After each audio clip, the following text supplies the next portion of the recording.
Herman Cain. Herman Cain, noted businessman, a broadcaster, an educator, also a 2012 Republican candidate for President of the United States, and he's with us on the line right now in Massachusetts to campaign on behalf of Geoff Diehl. And Mr. Cain, appreciate your time today. Thanks for joining us for a few minutes. Well, thanks, Barry. Good to be with you. Love having you on the program because you're somebody that I have a great deal of respect for politically and because of the accomplishments that you've had in your own personal life. And Thank you. So I'm just kind of curious here. We support Geoff Diehl here on this program. Geoff's been coming on the program even before he decided to announce his candidacy. When he was mulling it over, we put him on the air so people could get a taste of what he had to offer. And Right. He's well received down here in southeastern Massachusetts. I'm just wondering, with the field of three candidates, Republican candidates for that nomination, why did you feel Geoff Diehl was the best one? Well, because first of all, he's a friend that I knew before he ran. That's why I'm making an exception. I normally don't support people prior to the primary. I let them fight it out because you don't always know what the local landscape feels relative to the politics. But in this case, I was willing to get behind Geoff because we need the best chance we can get to beat Elizabeth Warren. That is why. And Geoff has a track record of focusing on results, and I'm a results-oriented person as well. So that's why I decided to support Geoff. I don't endorse, because endorse carries with it connotations that sometimes people take out of context. I'm supporting him, and I'm supporting him by speaking at a fundraiser that he's having here in the Boston area tonight. Well, you know, one of the things we say here on this program quite often, Mr. Cain, is that the best way to keep Elizabeth Warren off the ballot in 2020 is to defeat her this year right here in Massachusetts. That would pull the plug on any presidential aspiration she might have in 2020. Yes. So what's Geoff Diehl got to do to beat Elizabeth Warren in a deep, deep blue state like Massachusetts? To beat Elizabeth Warren in a deep, deep blue state like Massachusetts would send a signal loud and clear to the rest of the country that she is not a favorite child or a favorite woman of Massachusetts. I believe that she has done a disservice to the people of Massachusetts throughout her tenure as a United States Senator, and here's why. She has been part of this ridiculous resistance movement. The President of the United States has been moving forward, has been getting results that will benefit the people of this country, that will benefit this country. She has been part of that resistance that no matter what's done for the good of the people in the country, they're going to be against. That's the kind of campaign and that's the kind of image that she's trying to create out there now, trying to position herself to run for president. The people of Massachusetts also, if they know the facts, they're going to make the right decision. And I'm supporting Geoff Diehl such that it might help for people to get the facts and make the right decisions. Well, Massachusetts and New England in general seem to be moving away from that deep blueism that I guess whether we've suffered under for so many years. You got 4 of the governors in the 6 New England states that are Republicans. Connecticut could actually go Republican this year, which would make it 5 out of the 6 states. We've seen more Republicans in the legislature here in Massachusetts than ever before, although considerably fewer than Democrats, that's for sure. Governor Charlie Baker here in Massachusetts is a Republican. We have an opportunity to have a connection with Washington with President Trump, but because we have a Democrat delegation to Washington, and Ed Markey, Elizabeth Warren, and all of our House representatives in Washington, we don't have that connection. Elizabeth Warren has proudly stated that she has not spoken to Donald Trump since he was elected president. How does that help Massachusetts in any way? It doesn't help Massachusetts. How are you going to find a solution that benefits Massachusetts and the people of Massachusetts if you are not even willing to sit down with the person who can exert the greatest amount of influence? That's how she is not serving the interests of the people of Massachusetts.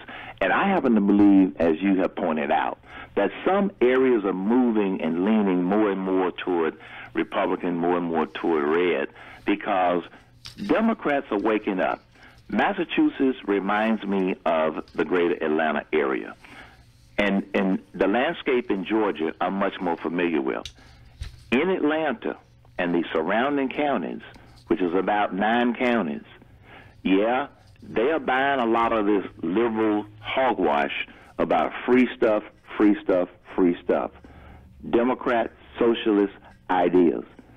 Some of them are swallowing it and buying it up. But the other 150 counties, they are not. They are not gullible, and they are not swallowing that.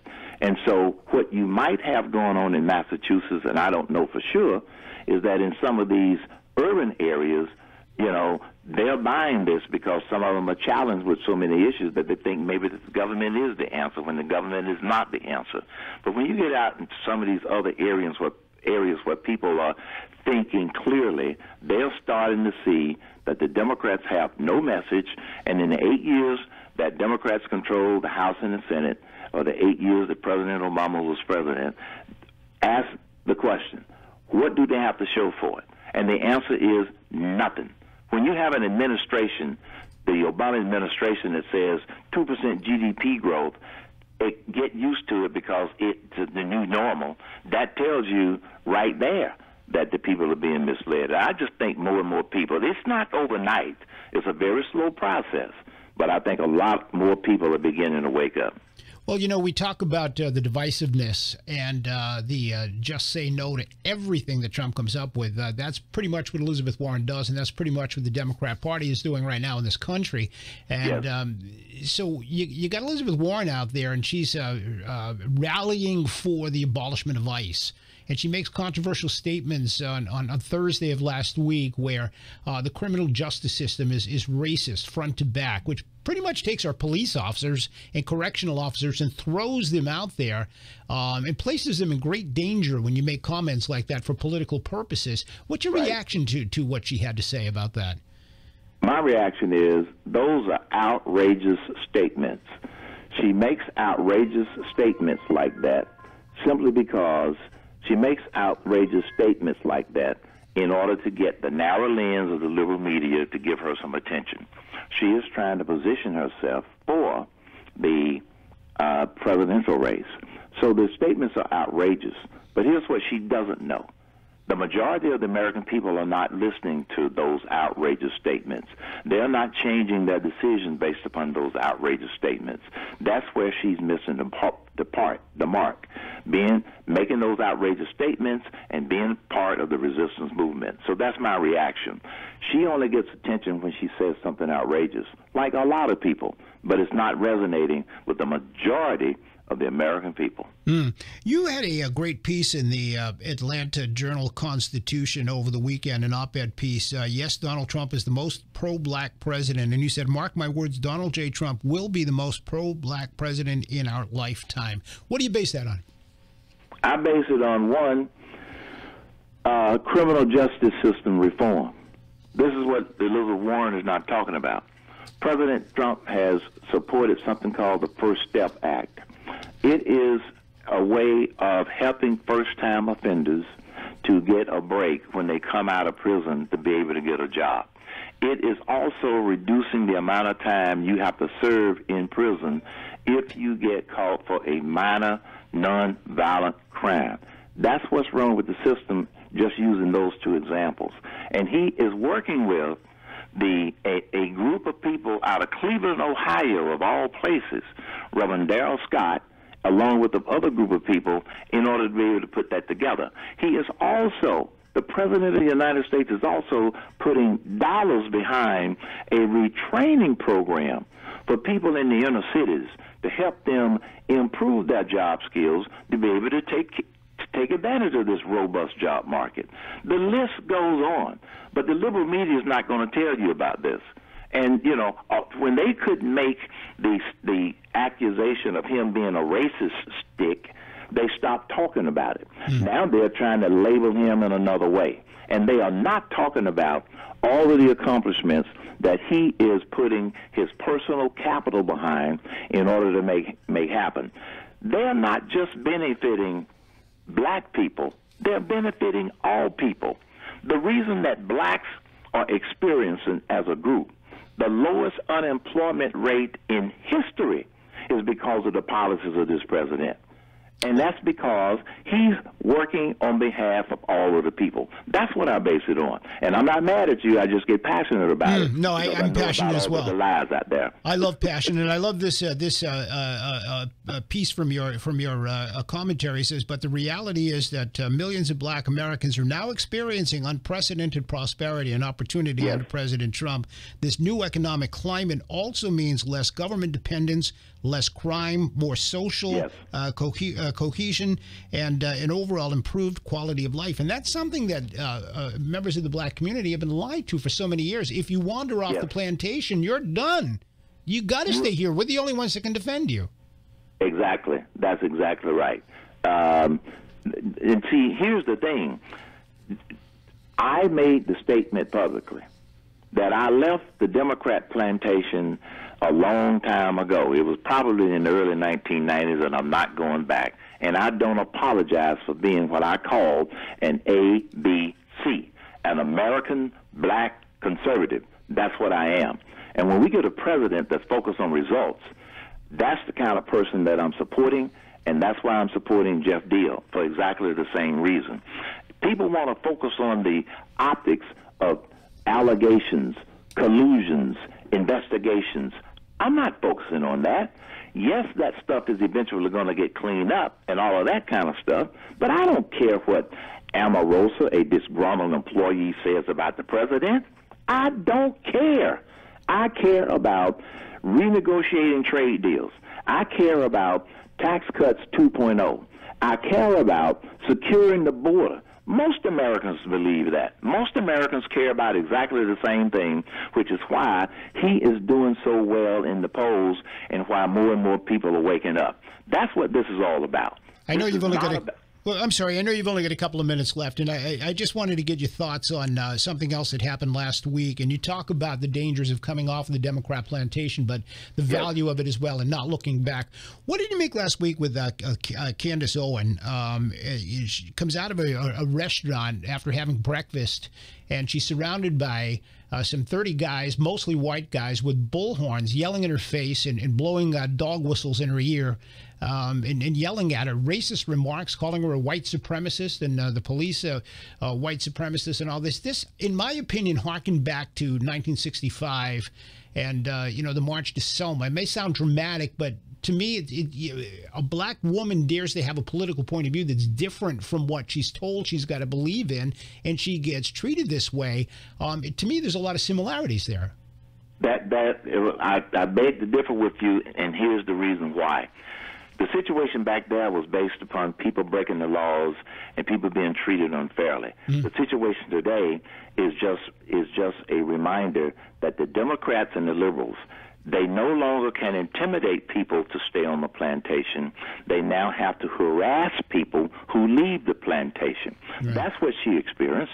And they're using the same type of harassment, not just for Candace Owens, but they're also using it for members of the Trump administration or anybody that is an outspoken conservative. Sure. So that's what's going on. So I think that the two are totally different.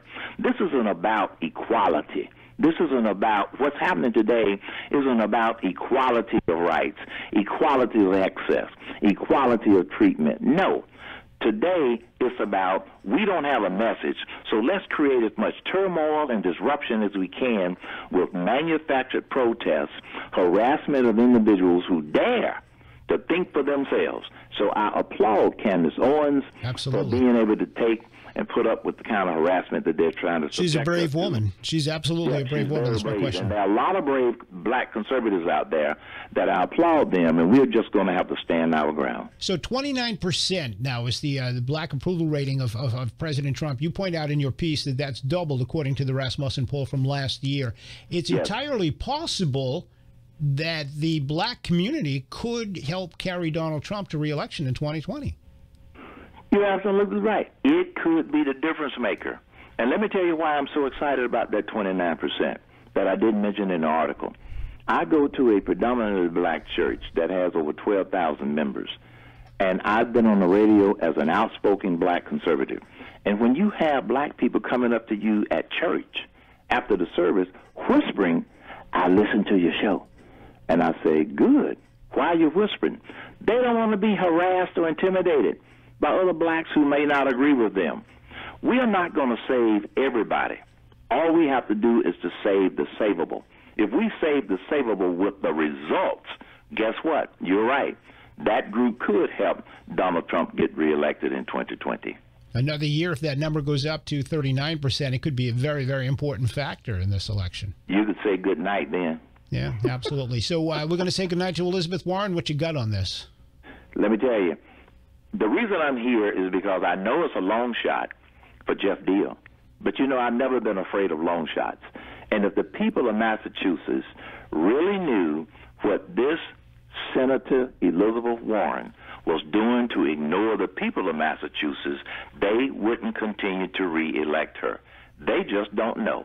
And the reason that I'm here is to help people understand what she is doing to not represent them and why you need somebody else. Geoff Diehl. Well, we know it all too well down here in New Bedford. We have in fact, we have the wealthiest fishing industry, and it has been for years and years and years here, the biggest fishing port in the country. It's facing a crisis right now because the conservationists that give money to Elizabeth Warren are trying to close it down and put it out of business, and she's been AWOL in terms of trying to help our industry stay afloat. So, yeah, we know what it's like when Elizabeth Warren is simply using Massachusetts as a stepping stone to go somewhere else. That's what she's doing. Yeah. Herman Cain, great pleasure to have you on the show. As I mentioned, I'm a great admirer of yours and your accomplishments and the work that you do. And please keep it up. And thanks for joining us today. Thank you very much. I appreciate you. And thanks for having me on. All right. Great stuff. Take care. Bye-bye.